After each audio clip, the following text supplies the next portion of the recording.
agarsiiftuuwwan guddinaa fi misooma biyya tokkoof sirna itti fayyadamaa fi bulchiinsa lafaa ammayyeessuun murteessaadha. Yoo qabiinsi fi bulchiinsi lafaa tole hojiiwwan hojjetaman hundi akka darbanii labata tajaajilanitti bakka sirrii qabatu. Hojii misoomaa tokko hojjechuufis isa dura hojjetame diiguun ni hafa. Kun immoo yoo itti fayyadamni lafaa sirnaan hoogganamee fi tajaajilli lafaa ogummaan ilaalamee adda bahe maaltu eessatti hojjetamuu akka qabu kan jedhu pilaanidhaan dursee yoo beekamedha. Pilaaniin sirna itti fayyadama lafaa akka labataaf toluu fi sadarkaa guddinaa akkasuma carraa guddinaaf iddoon tokko qabu dursee qorannoon adda baasuun qoqqoodiinsa lafaa hojjetamudha. Magaalonni amma dura hundeeffaman haala mijataa jiruuf isaa tolutti hawaasni walitti dhufee waan irra qubatee fi sababoota garaagaraan kan hundeeffaman malee qorannoon kan hundeeffaman miti. Namni akkuma humna qabuu fi beekumsa isaatti mana jireenyaas ta'ee daldalaa ijaarrachuu malee dhimmi akka karaa fi tajaajila hawaasummaa biroo waloon fayyadamaniif fageessanii yaaduu irratti hanqinatu ture. Kun immoo hojii misoomaa hawaasaaf hojjetamu irrattis danqaa ta'aa dhufe. Pilaanidhuma hojjetame hojiirra oolchuu dadhabuun immoo waan haga ammaatti guddina magaalotaatti madaa mogolee ta'aa jirudha.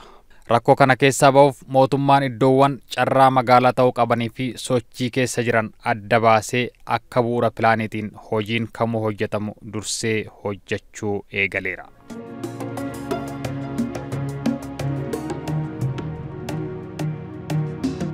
Godina Arsii aanaa Leemmuu fi Bilbiloo ganda Haaromee Leemmuu burqituuf pilaaniin itti fayyadama lafaa Inistituutii Pilaanii Magaalota Oromiyaa Damee Kibbaatiin hojjetameera. Pilaaniin hojjetamu kun immoo akka boru komii biraa hin dhalleef ragaan hawaas dinagdee ogeeyyii ogummaa adda addaa qabaniin sirnaan qindaaya.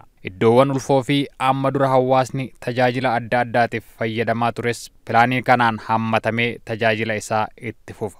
Yoo sababni gahaan jiraate qofa jijjiirraa itti fayyadama lafaa gochuun ni danda'ama. Haala dipaartimentii keenyaatiin namoota 5 walitti dhufne dipaartimentiin keenya haala gargaraa sooshoon jira, pilaanar jira, sarveer jira.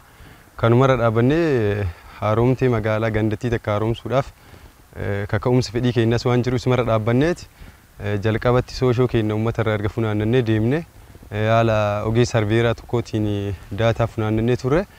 Isa irra dhaabbanneetiin gara pilaanarraa gaafa dabarsinu pilaanarris gahee isa barbaachisu dalagutti jira. Akka fakkeenyaatti yoo fudhanne manneen amantii jiranii amantii garaagaraatiin akkasumatti iddoo irreechaa jiranii iddoodhaan tokko iddoodhaan akkanaa kanneen akka hin tuqamnetti idduma isaan jiranitti akka guddatanii dhiifanis kan goone jira. Fakkeenya daandiidhaan manneen daandii iddoo hin taane irratti kaa'ameen isaan gara daandii qabatanii akka guddatanii fi akka magaalummaa isaanii argatan kan gooneefis jira jechuudha. Inni guddaan pilaan arreenjimentii kan jedhamu jira. Plan arrangement jechaadha. Block arrangement way blocking arrangement. Magaalaa manneen dudullooman jira. Karaa manneen haarawaatti haaromsuudhaaf baay'ee mijataa akka ta'u moodelii akka taatu inumaayyuu irra darbee jechaadha. Gara baadiyyaatti caamee hojjetamuun isaa hawaasa keenyaaf waan guddaadha, waan gaariidha. Hubannoo isaan qaban waan gaariidha. Miidiyaa adda addaa hordofuu hawaasni keenya qajeelfama adda addaa beekuu nu caala jechaadha. Hojiin hojjetamu kun baay'ee isaan gammachiiseera. Nurra jechaadha. Baay'ee gammachiiseera. Kottaa hojjedhaadhaan yeroo baay'ee isaaniif waan gaariidha. Gaafa kaartaan kun hojjetamu haga dhuunfaan keessa deemnee haga safaraan kun osoo bahu safaraadha. Gandoota zoonii 3 jala jiru gandi kun sirriitti miidhamaadha. Waggaa 27 daandiidhaa galii biraa gabbee daandiin qabu bishaan eengata dhagaa wayii daraddare bishaanis hin yaa'u ibsaa hin qabu. Gandi kun ganda sagalee hin qabne. Ani baay'isee tan gammada guyyaarraa sagalee kana argachuudhaaf sagalee akkanaatu hin arganne waltajjii kamirrattuu makaafna gaafiin deebiin akkanaa nu kalaa hin jiru dhalataan keenya rakkachaa jira mana barumsaa jira ibsaan qabnu karaan hin jiru ijoolleen gara ittiin dhaqxu hin qabdu kuni jijjiirama barbaanna namni waggaa tokko waggaa 100 lafa kanarra hin jiraatu dhalataa keenya waan gaarii agarree mira dabaruu waan soqnuuf kanuma wanni dabaluu barbaadu. Jalqaba irratti yeroo marii uummataa taasifnus uummannis akkuma gaarii nu ba'anii qaamonni mootummaas ta'ee qaamonni seeraas nu qophaa'anii gaafas toophoo funaannus akkasuma nu qophaa'anii isumarra dhaabannee uummannis fedhii isaanii sirri jira jechuudha. Uummatuma fedhii isaanii irra dhaabannee fakkeenyaaf kaartaa ganda kana finneefi jirra intini pilaanii jechuudha. Pilaanii isaa xumurree fi galee fi jira jechuudha. Gizee daataan kun hojjetama suma jirra. Uummata walitti qabanii mari'achiisanii amma uummanni harka guddaa harkaa qabu xiqqoo garaa qabuun oolu. Kaleechallee qabameetuma giruun keenya. akka inni simmii namni akka kuuni simmii namni lafa hunduu gateetuma biraa deema. Jijjiiramni kun murteessan akka kiyyatti oggaa laalu kan laalu taate. Maaliif nu amma gidduu kanatti haga iyyata dirasii deemaa jira. Daandii dhabnee naannumaanu asmanni awwaalaa naannoo kana jira. Nama gizee karaa gadi baasuu dhabnee rakkachaa jira. Gandatti iyyaa jirraayu. Haga aanaa dirasii iyyanne surma. Amma ndoo maga Oromiyaa deemnadha. Carraa kanatti fayyadamnee hoo haalli nu mijaa'ee istaandaardi hundi nu eeggamu taate guddina kan soqu. Kanaaf hawaasni illee kanaan ala ta'ee yaadu akka kiyyatti kana kan soqamu. Amma kinoo fakkeenyaa argi. Meetira 12 walakkaa bitaa mirga kayyee daandiirra jira kun. Gaafa ka'ee eechataa. Gaafa kanatti pilaaniin kun gale inni illee bootaa taa'u argata. Hundaa wal qixxeecha. Kanaaf hawaasa keenya qabsiifne carraa gara mootummaan kallattii jedhutti deemuu qabnaadha kan jedhu. Waan uummanni eegu keessaa tokko rakkoo bishaanii, rakkoo ibsaa, tajaajila hedduutu jira. Isaan sun amma nuuf wayya jedheetti kan yoonnoo jechaa jiru. Duraan amma akkuma duratti si kaase rakkoon baay'een hin jira. Amma rakkoo sun nus reefu dhufnee reefu ji'a gahaa jirra waan ta'eef kun yeroo yeroodhaan hin hiikkata kan jedhu kanaan deemaa jirra. Biiroollee sirreeffannee jirra. Xiqqoo biiroonillee iddoon nu teenyullee rakkoo qaba ture. Isa sanillee amma sirreeffannee tasgabboofne amma hojii keessa seenaa jirra. Waan baay'ee nurraa eegaa hin beekna nuyi mootummaan nurraa eegaa hawaasichi nurraa eegaa waan baay'ee fooyyessina kan jedhu kana nullee abdii qabna. Uummanni illee abdii san ekspeekti nurraa godhaa yookaan nurraa eega jechuudha. Pilaaniin ganda Haroomee Leemuu Burqituu Inistituutii Pilaanii Magaalota Oromiyaa damee kibbaatiin hojjetames bulchiinsa gandaaf kennameera. Kana booda kan eegamu mana mariititti dhiyaate mana mariitiin erga mirkanaa'een booda seera ganda kanaa ta'a jechuudha. Tajaajilli kennamu hundi pilaanii kana keessatti taa'ee jira. Iddoon barnoota, iddoon olmaa daa'immanii, iddoon waajjira as keessatti taa'ee jira jechuudha. Daandiin keessa akkuma mootummaan kenna gurmaa'insa haarawaa barana jalqabee gandattutti gadi buuse san tajaajila kennamu san tajaajilli iddoo waajjiraa taa'ee jira jechuudha. Istaandaardii amma mootummaan gadi buuse saniin jechuudha. Gurmaa'insa haarawaa wajjin wal qabatee istaandaardiin haaroftii fi qajeelfamni haaroftii gadi bu'eera. Isa san sadarkaa sanitti kan hojjetame jechuudha pilaaniin kun. Istaandaardii haarawaan pilaanii qophaa'eedha. Iddoon bulchiinsaa amma pilaanii kana keessatti taa'e waa hedduuf keessatti qabateera. Iddoo giriinarii qaba. Iddoo tajaajilamaan dhufee itti turu qaba. Iddoo aara galfinnaa qaba. Iddoo giriinarii qaba. Iddoo kaaffee kaafteeriyaa bakka namni shaayii bunnaa itti jedhu qaba. Achi keessatti iddoo waajjirri ijaaramus taa'ee jira jechuudha. So istaandaardii isaa guuttatee kan dhufe waan ta'eef kanumaan gara hojiitti akka galtan amaanaa isinitti kennuu barbaanna. Galatooma. Baay'ee itti gammannee irraa hawaasichi amma akkaataan itti deemaa jiru rifoormii ammaa kanaan sirriitti gammadee nu simate kanarra dhaabbannee amma kaartaa yookaan pilaanii amma nuu kennitan kana hawaasa keenya walitti qabnee mana marii gandaa qabna.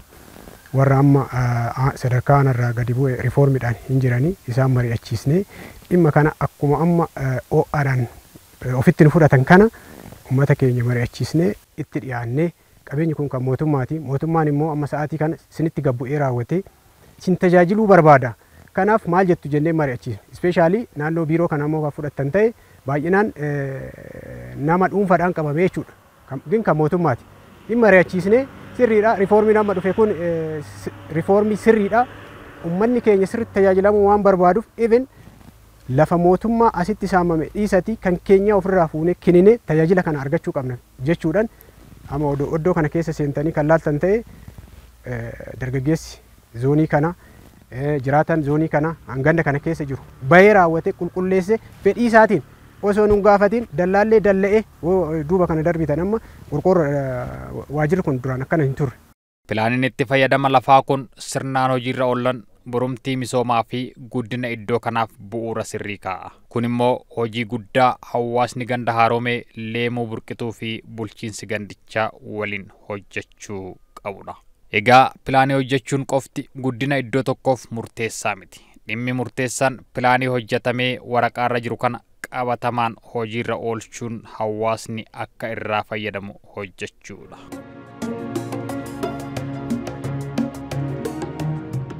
Kun qophii pilaaniin qaroo egeree magaalota ta'edha. OBN Instituutii Pilaanii Magaalota Oromiyaatiin waliin ta'uun hojjetaa jirudha hordoftoota keenya. Yeroo hundumaa sa'aatii kanatti kan isin bira ga'udha jechuudha.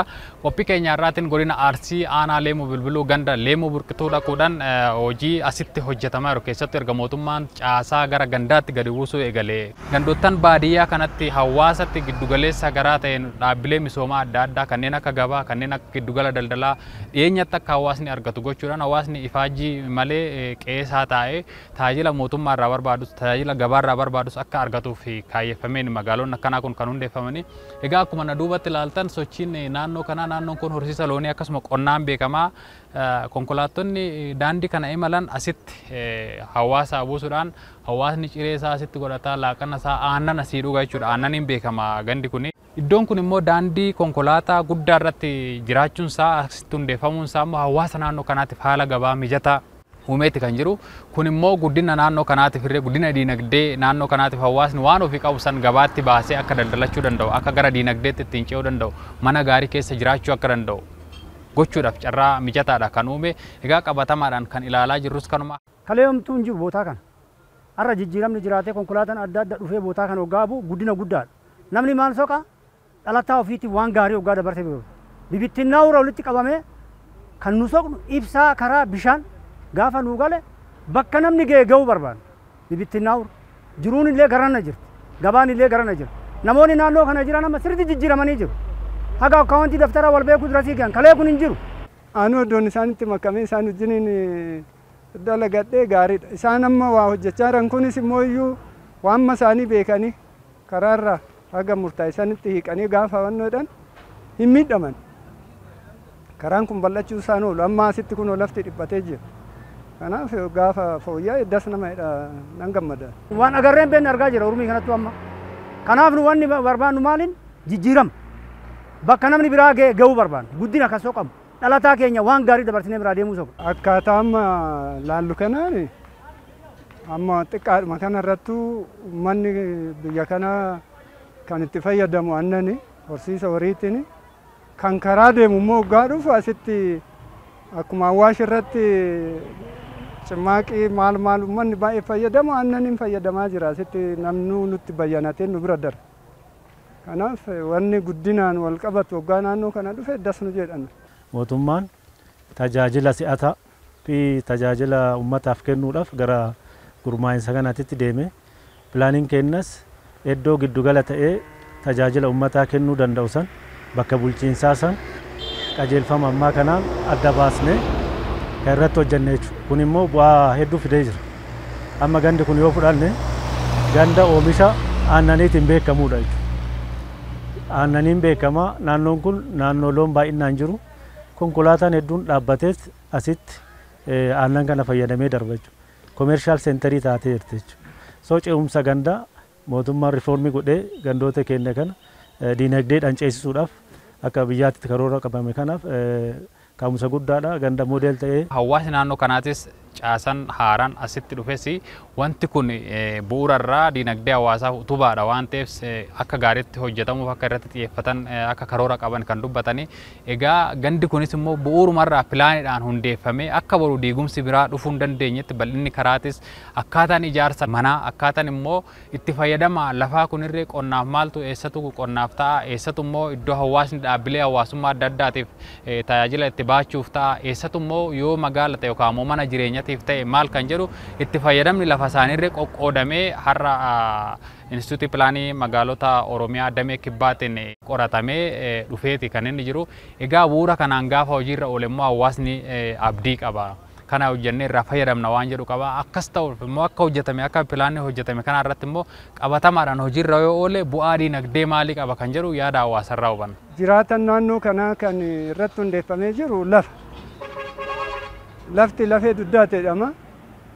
Yoo abbaa irra ga'u saniif wanni yaadamuuf jiraatu tokkorraa fuudhanii tokko kennan miidhaan dhufuu danda'a. Yoo wal jijjiirradhaan immoo waan hunduu safara tokkotti deebi'ee ibsaa daandii bishaan kan soquudhaaf magaalallee deemu namni kun yoo guutameetu argameef manni keenya waan jibbu hin jiru. Faayidaan guddaan wanticha kanaa maali inni yoo ilaalle irra caalmatti haala yeroo ammaallee yoo ilaalle magaalonni hedduun haala kanarra pilaanara waan hin qabne pilaanii waan hin qabneedhaaf diigamaa jiran arguu dandeenya jechuudha. Kana jechuun amma ogee wanti nu amma dalagaa jirru kun gabaabumatti rakkoolee amma dhufaa jiran kan qabeenya karaa irratti ijaaramee diigamu kana ni hir'isannee yaanna. Pilaaniin kaan bochisiisaa jira kaan haa ta'u argaatuma jira yaa namoota naannoo hedduu argaa jirra. Haa ta'u maalinni pilaaniin kun egaa jijjiirama kaleecha bade. Odoo kalee akkanatti baduu baatee qabeenya guddaa namni baasee daandii irratti ijaaruu baate kun marti hin dhufu. Amma kan homaa hin qabne eechan seenaa kan jedhu jira. Haa ta'u immoo homaa eenyuuf hin kennine. Odoo tokkorraa fuudhee tokkotti kenne maaliif sanii kenne qabeenya kiyya jetta. Guddina biyyaatiif waan ta'e dhalataadhaaf akkuma biyyoonni biraa gamtooman falagii sanitti waan deemaa jiruuf kana obsaan bira taranii guddina waan biyyaa ta'e tokko wanni garaasi qabu hin jiru jedha. Maqaan amma dura ganda giddugala baadiyyaa jedhamu safee amma booda ganda haaromee akka jedhamaniif kallattiin taa'ee caasaan bulchiinsaas sadarkaa gandaatti siqee hawaasa akka tajaajiluuf hundaa'ee jira. Kun immoo milkaa'ina hojii hawaas dinagdee kamiifuu gahee olaanaa qaba. Namni walitti yoo bu'e sadarkaa aanaa deema lafarratti yoo walitti bu'e sadarkaa aanaa deema. Kuni amma asumatti tajaajila kamiyyuu asitti argachaa jira waan ta'eef uummanni sirriitti itti gammadee jira jechuudha. Gara biraatiin kaash kirooppii baay'eetu jira ganda kana keessa.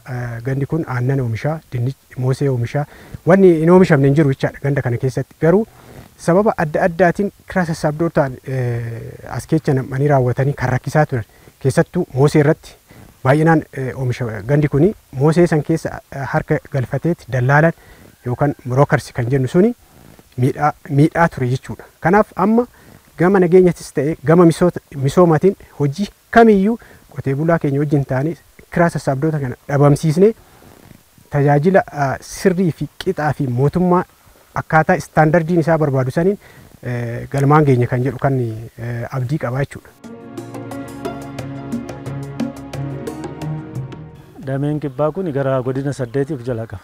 Oromiyaadhaan parsantiidhaan yoo ilaallu parsantii 53.8 bal'inni isaa jechuudha. Kana jechuun Oromiyaa irraa harki caalu damee kibbaa kana keessatti argama. Riiformiin kan itti geggeeffames gurmaa'insa haarofni kan itti geggeeffames bal'inaan damee kibbaa kana keessa jira jechuudha. Kana pilaaniidhaan bira ga'uudhaaf karoora kurmaana kana keessatti qaban karoora harka caalu gandoota kanarratti hojjechaa jirra jechuudha. Gandoota gurmaa'insa irratti geggeeffame kanarratti hojjechaa jirra. Imaaxaa waldaa imaaxaa leenjisnee hojii kanatti galchaa jirra jechuudha. Amma waldaa imaaxaa godina Arsii kana keessatti imaaxaa gara 5tu jira. Aanaa 5 irratti hojjetu jechuudha. Baalee keessa imaaxaa 2tu jira. Aanaa san keessatti akkaataa itti hojjechuu danda'an isa hafe immoo instituutiidhaan damee kibbaatiin bira ga'uudhaaf hojjechaa jirra. Kurmaana keenyas gamaa sadarkaa irra jirrus akkaataa mootummaan amma nurraa barbaaduun xiyyeeffannaa mootummaa wajjin wal simsiifnee karoora keenya deemaa jirra jechuudha. Barsiifata hojii amma duraatiin pilaaniin hojjetamu kamuu karaa guutuu ta'een hojiirra ooleen beeku. Ogeessiif hoggansi wal ta'ee iddoo jijjiirraa itti fayyadama lafaa faallaa pilaanii ta'een akka feeteen raawwatuu fi bu'aa xiqqoof jecha lafa hawaasaa akka fedhe itti godhu fa'itu ture. Kun immoo guddina magaalotaatti danqaa jabaa ta'e. Lafa hawaasaas hannaaf saaxile. Dubbii kanatti mataa gochuuf mootummaan dhimma pilaaniif xiyyeeffannoo jabaa kennee bara kana caffeen wixinee labsii pilaanii magaalotaa naannoo Oromiyaa murteessuuf qophaa'e lakkoofsa 258 muraa 2016 bahe sagalee guutuun mirkaneessee jira. Kun immoo ogeeyyii pilaanii biratti furmaata waaraa hojiirra oolmaa pilaaniitiif ta'a jedhamee dubbatamaa jira. Duraan nama seera cabse, ogeessa seera cabse, hoggansa seera cabse karaan ittiin gaafatamaa turee fi banaa ture jechuudha. Akkuma salphaatti namni pilaanii akka fedhetti abbaa qabeenyaatiin loogee hojjetamaa ture suni rakkoo ammaan dura turedha. Isa kana qorannoon adda addaa geggeeffamee akkuma Oromiyaatitti kallattiin furmaataa isallee taa'ee seerris bahee jira jechuudha. Ammatti yoo ilaallu istaandaardiillee qophaa'ee istaandaardiin pilaanii tokko ittiin qophaa'u jechuudha. Daandiin meeqa ta'uu qaba? Manni bakki itti ijaarsaa meeqa ta'uu qaba parsantiidhaan adda bahee jira jechuudha. Fakkeenyaaf fudhanne daandiin parsantii 30 qabaachuu qabadha. Iddoon banaa fi magariisni parsantii 30 qabaachuu qaba jedha. Iddoon ijaarsaa qofti parsantii 40 ta'uu qaba jedha. Kana istaandaardii kanaan ogeessi hin deemne taanaan itti gaafatamummaa qabaataa jechuudha. Ogeessis hin gaafatama. Qaamni pilaanii cabses yoo jiraate karaa kanaan akkaataa itti gaafatamuu danda'utti hojjechaa jirra jechuudha. Kana hubannoo bal'inaan leenjiin bal'inaan kennamaa jira. Ogeessas ganna keessa ogeessota kenna iddoo adda addaatitti galchinee leenjisaa turre jechuudha. Leenjiin kun rakkoo kana hiika.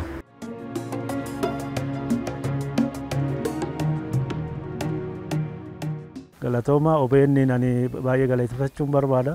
Hojii kana hojii hojjetame kana uummata biraan ga'uu keessatti waan hojjetame mul'isuu keessatti gahee miidiyaan taphataa jiru gahee guddaa waan ta'eef ani galatooma jechuun barbaada.